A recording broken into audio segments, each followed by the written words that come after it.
야곱. 아브라함의 둘째 아들 이삭은 리브가와 결혼해서 쌍둥이를 낳았다. 형은 에서라고 이름 지었고 동생은 야곱이라고 이름 지었다. 형 에서는 사냥꾼으로 아버지의 신임을 받았고 동생 야곱은 어머니 리브가의 총애를 받았다. 에서는 털도 많고 남성스러운 스타일이었고 야곱은 여성스러웠다. 어느 날 사냥에서 돌아와 배가 고팠던 상남자 에서는 때마침 팥죽을 끓이고 있던 동생 야곱에게 팥죽을 달라고 했다. 야곱은 그 대가로 장자의 권리를 달라고 했다. 장자권을 대수롭지 않게 생각했던 에서는 팥죽이 대가로 장자권을 넘겼다. 여기서 야곱의 팥죽이라는 말이 생겼는데 이는 어리석은 거래의 상황에서 사용되는 말이다. 이후 이삭이 늙어 장남 에서를 축복하기 위해서 불렀다. 그런데 아내 리브가는 야곱이 축복을 받게 하고 싶어서 야곱을 에서처럼 꾸미고 이삭에게 가게 했다. 이삭은 눈이 침침했던 까닭에 야곱을 축복해 주었다. 나중에 에서가 이 사실을 알아채고 장자권과 축복을 모두 빼앗긴 것에 화가 나서 야곱을 죽이려고 했다. 이에 야곱은 하란 땅의 삼촌 라반이 집으로 도망쳤다. 도망친 야곱은 삼촌 라반이 둘째 딸 라헬과 결혼하기 위해서 그의 집에서 7년간 무임금으로 노동을 했다.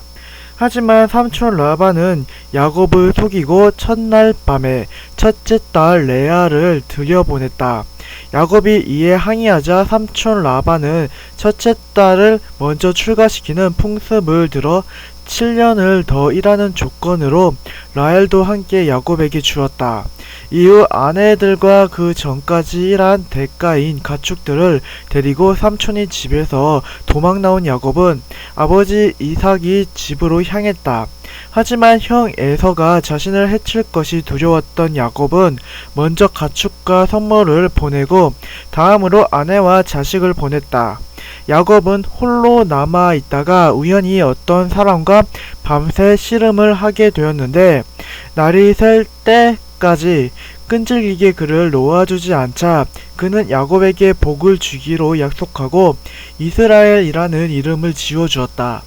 이스라엘은 신과 겨루다라는 의미로 이후 이스라엘 민족이 명칭이 된다. 이스라엘로 개명한 야곱은 아버지 집으로 향하고 그곳에서 형 에서는 야곱을 반갑게 맞아주었다. 요셉. 야곱에게는 12명의 아들이 있었는데 야곱은 그중 요셉을 가장 사랑했다.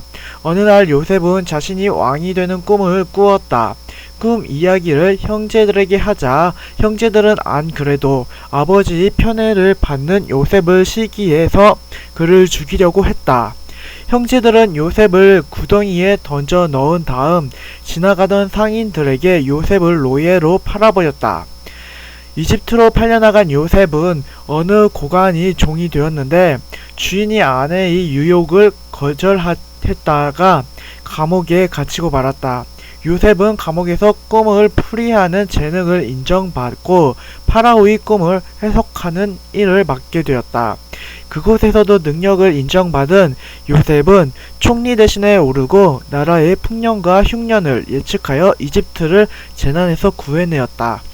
이후 요셉은 자신이 고향에 흉년이 들고 이 때문에 형들이 이집트로 곡식을 사러 왔다는 것을 알게 되었다. 그래서 요셉은 형들을 옥에 가두거나 시험하고 결국은 이들을 용서해 주었다.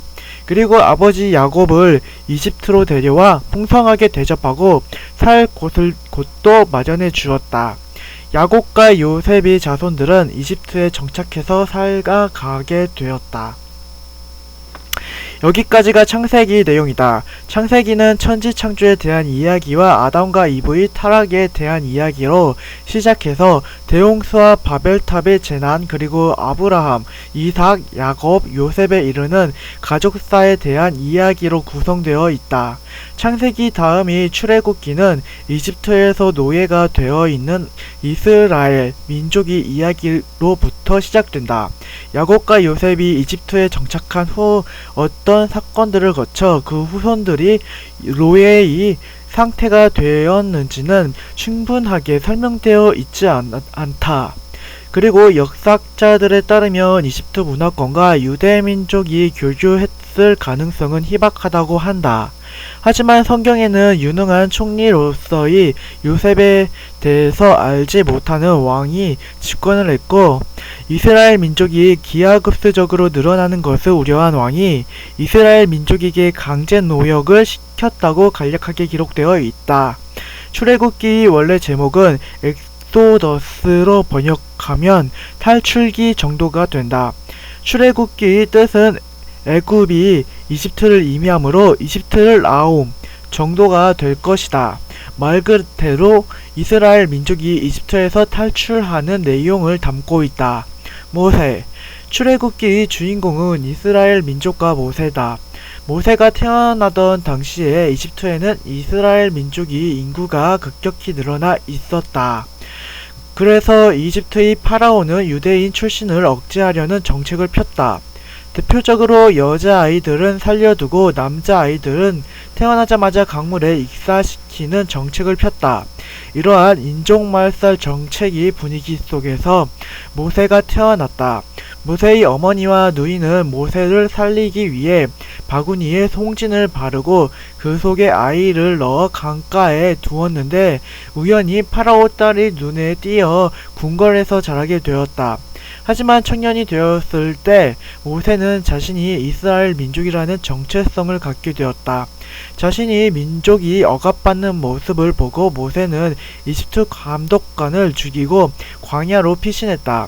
그곳에서 토착 민족인 미디안족을 만나고 그곳이 종교 사제의 딸과 결혼하여 40년간 종교 지도자의 소양을 갖추었다. 모세는 80세가 되던 해에 사나이 산에 올라갔다가 붙은 관목이 모습으로 나타난 유일신 야훼를 만났고 그의 명령에 따라 이스라엘 민족을 해방시키려 이집트로 돌아갔다. 모세는 파라오를 만나서 이스라엘 민족을 풀어줄 것을 요구했지만 파라오가 노동력 상실을 우려해서 이를 허가하지 않자 모세는 10가지 재앙을 가져왔다. 나일강을 피로 물들이거나 무수히 많은 개구리와 이파리떼, 메뚜기떼가 나타나거나 우박이 내리고 3일 동안 어둠이 찾아오는 등의 재앙이 나타난 것이다. 결국 파라오는 이집트를 떠나는 것을 허가했지만 이스라엘 민족이 떠나고 얼마 후에 마음이 바뀌어 군대를 보내 이들을 추격하게 했다. 모세는 홍해를 갈라서 이스라엘 민족이 그 사이로 지나갈 수 있게 함으로써 추격을 피하고 이후 쫓아오는 이집트 군사들이 갈라진 홍해를 지날 때 홍해를 다시 닫히게 하여 그들을 수장시켰다. 홍해의 기적 이후 모세는 물과 먹을 것이 부족해서 불만 가득한 이스라엘 민족을 데리고 광야에서의 40년간의 방랑을 시작했다. 방랑을 시작한 지 3개월 정도 되었을 때 모세는 처음 불붙은 관목을 보았던 시나이 산에 다시 올라서 야훼로부터 10가지 계명을 받았다. 이를 십계명이라고 하고 모세율법이라고 한다. 유대교와 그리스도교, 이슬람에 이어 있어 중요한 규율이 된다. 십계명은 신이 직접 돌에 새겨 주었는데 이 석판은 곧 깨졌다. 모세가 시나이 산에 올라가 있는 동안 이스라엘 민족이 황금으로 송아지를 만들어 숭배하고 있었는데 이 모습에 화가 난 모세가 석판을 깨버린 것이다. 이후 모세는 야훼로부터 다시 율법을 받아왔다.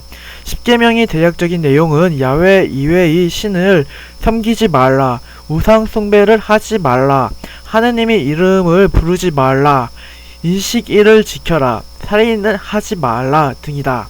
지금까지 토라 혹은 모세오경이라고 불리는 내용 중에서 창세기와 출애굽기에 관한 내용을 간략하게 알아보았다.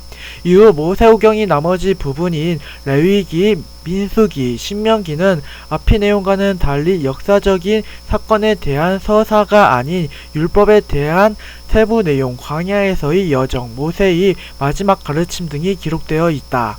분명한 것은 이 유대 민족의 역사적 종교적 기록이 그리스도교와 이슬람의 근간이 되었다는 점이다. 이제 다음으로 그리스도교에 대해서 알아보고자 한다. 그리스도교. 유대교 신앙의 핵심을 이루는 메시아 사상은 유대인들에게는 아직 실현되지 않았다. 유대인들은 세상을 구원할 존재가 아직 도착하지 않았다고 생각하고 있다. 반면 그리스도교인들은 세상을 구원할 메시아로서 예수 그리스도가 이미 세상에 왔다고 생각한다. 그리스도교는 유대교에 뿌리를 두고 있지만 예수라는 인물을 메시아라고 판단한다는 점에서 유대교와 갈라진다. 그리스도교는 다음과 같이 정의할 수 있다. 구약과 신약 성서를 근간으로 하고 유일신 야훼와 메시아로서의 예수를 믿는 종교, 그리고 이러한 정의를 공통된 기반으로 해서 로마 가톨릭, 프로테스탄트, 동방 정교회가 미세한 세부 차이를 가지며 구분된다. 그리스도교 믿음의 근간을 이루는 신약 성서는 예수 그리스도의 삶과 그 제자들의 행적에 대한 27권의 문서들을 묶은 것이다. 네 편의 복음서와 제자들인 사도의 행적이 한편, 그 밖에 사도들이 여러 편지들, 그리고 마지막으로 요한이 예언서로 구성되어 있다. 네 편의 복음서는 4명의 사도가 작성했는데 한국에서는 가톨릭과 개신교에서 부르는 명칭이 조금씩 다르다.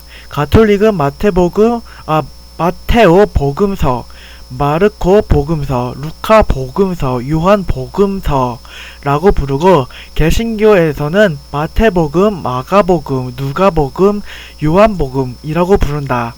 이렇게 부르든 예수 그리스도의 삶, 행적, 말씀을 기록한 그리스도교 사상의 근간을 이룬다는 점에서는 공통된다.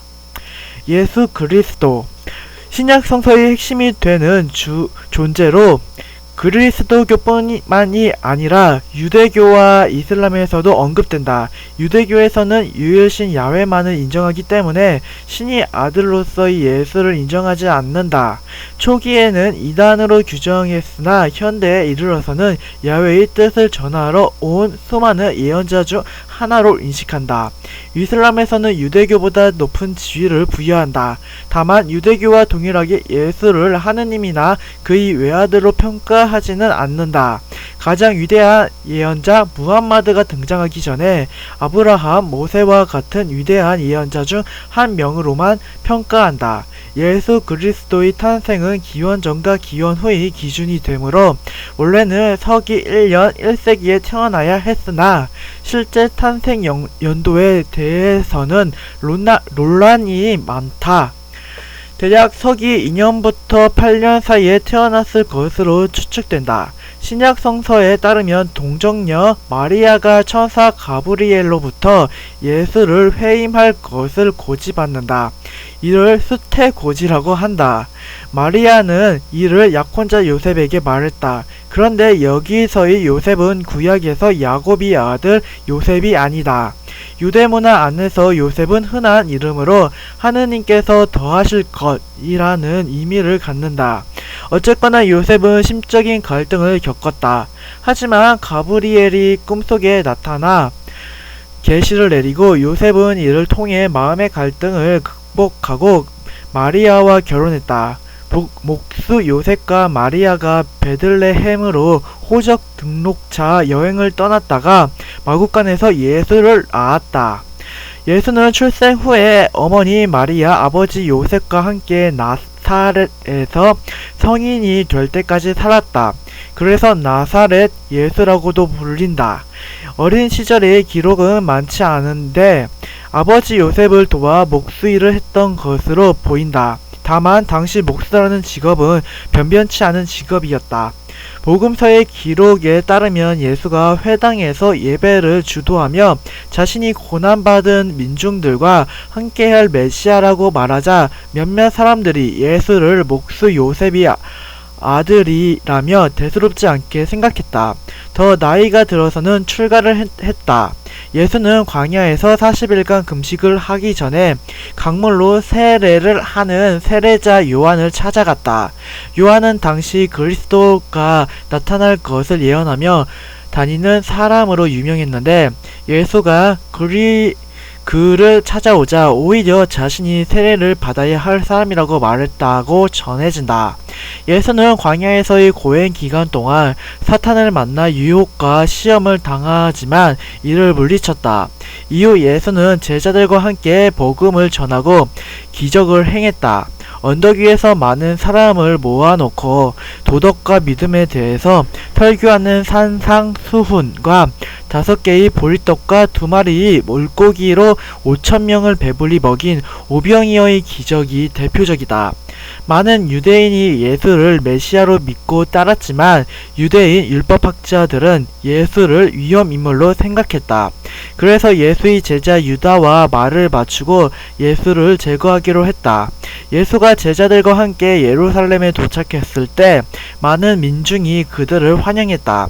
예수와 제자들이 마지막 만찬식을 진행할 때 예수는 자신이 죽음이 가까워졌음을 알고 제자들 중 한 명이 자신을 팔아넘길 것이라고 말했다. 만찬을 마치기 전 유다는 유대교 제사장들에게 가서 예수의 위치를 알렸다. 만찬이 끝나고 예수와 제자들이 겟세마네 동산에서 기도하고 있을 때 유다가 군인들을 데리고 왔고 누가 예수인지를 알리는 신호로 예수에게 입맞춤을 했다. 빌라도는 로마에서 파견된 유대 총독이었다. 당시 유대 민족은 로마의 통치하에 있었기 때문에 치안 유지는 로마가 하고 있었다. 유대 제사장들이 고발로 예수 그리스도가 빌라도 앞에 서게 되었을 때 빌라도는 그에게 죄가 없음을 알고 있었다. 다만 그는 로마인으로서 유대인들 간의 문제에 깊게 관여하고 싶어 하지 않았다. 때마침 축제일이었고 축제일에는 죄수 한 사람을 특별 사면하는 관습이 있었던지라 빌라도는 예수와 강도 바라바 중에 한 명을 선택할 것을 유대인들에게 미루었다. 유대인들은 바라바의 사면을 원했고 이에 따라 예수 그리스도는 그 당시 정치범들이 처형 방식이었던 십자가형에 처해졌다. 그런데 여기서 강도 바라바는 성서에는 강도로 기록되어 있으나 밀란을 꾸민 자로 설명된다는 점에서 로마에 저항하고 이스라엘이 독립을 원했던 열심당의 일원이었을 것으로 추측된다. 십자가형은 로마가 점령지 민족들을 처벌하는 방식이었다. 자신이 처형될 십자가의 가로대를 처형장까지 짊어지고 올라간 후 가로대의 양쪽 끝에 손목을 못으로 박아 고정하고 세로대의 다리를 포개어 뒤꿈치를 못으로 박아 고정한 다음에 수시간을 매달아 놓아 죽게 만드는 형벌이었다. 일반적으로 횡격막이 압박에 의한 질식이나 탈수가 사망의 원인이라고 알려져 있다. 예수 그리스도의 죽음은 그리스도교에 있어서 속죄와 구원의 의미를 갖는다. 죄 없는 이를 희생시킴으로써 인류 전체를 속죄해 주었다는 것이다. 유대인들에게는 전통적으로 부활이 신앙이 있었다. 그래서 일반적으로 시신을 바로 묻지 않고 동굴 속에 보관하고 유골이 될 때까지 기다렸다. 이러한 이유로 예수의 시신 역시 동굴 속에 보관되었다. 하지만 장사 치른 지 사흘 만에 예수의 시신은 사라졌으며 부활하여 막달라 마리아를 시작으로 제자들에게 모습을 나타내었다. 이후 예수는 올리브 산에서 승천했다. 예수의 희생과 부활은 이후 그리스도교인들이 종교적 신념이 구심점이 되었다. 이슬람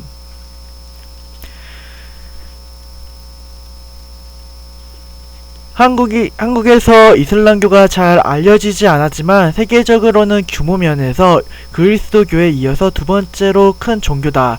그리스도교를 카톨릭과 개신교, 동방종교회로 구분해서 비교하면 단일 종교로서 신도가 가장 많다. 대략 세계 인구의 4분의 1이 신자라고 추정된다. 일반적으로 한국인들에게는 중동이 종교로 알려져 있지만 중동에 포함되는 북아메리카와 아라비아 반도 그리고 러시아 일부 지역과 파키스탄, 인도, 인도네시아, 중국까지 분포되어 있다. 이슬람 신도를 부르는 명칭이 있는데 남성은 무슬림이고 여성은 무슬리마다. 이슬람 신앙의 핵심은 두 가지를 믿는 것이다. 첫 번째는 구약이 절대적 창조주인 하느님을 유일신으로 믿는 것이고 두 번째는 예언자 무함마드를 하느님이 사도로 인정하는 것이다.